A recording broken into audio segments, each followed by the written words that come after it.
Lucas Chevalier s'exprime sur ses débuts compliqués au PSG et il le dit, c'est sans pitié. Et c'est ça l'exigence d'un grand club, d'un champion d'Europe, c'est sans pitié. Et c'est logique. Donc il le sait, hein. Déjà il a quitté le cocon, il sait que c'est autre chose qu'à Lille, l'exigence n'est pas la même, qu'il va être scruté de A à Z, que c'est sans pitié. Et comme il dit, ce sont des choses qu'il faut savoir digérer et il faut du temps.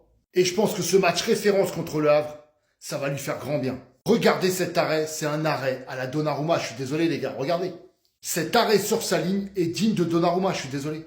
Et regardez, il le sait. Alors oui, certains pointilleux te diront il était mal placé, c'est pas faux.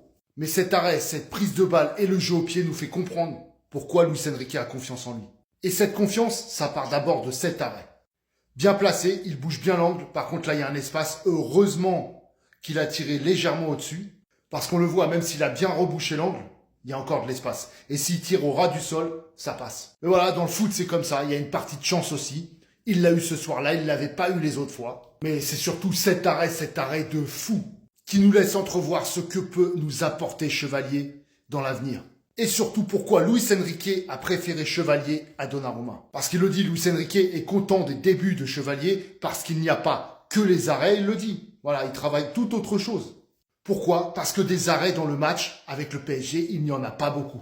Donc il travaille beaucoup à casser le pressing et c'est vrai que quand Chevalier a le ballon, c'est pas pareil que quand Donnarumma l'avait balle au pied. En tout cas, c'est que le début, mais cet arrêt peut lui faire du bien et j'espère que c'est un match décisif qui va lancer sa saison. Avec incroyable parisien la vérité, c'est le terrain.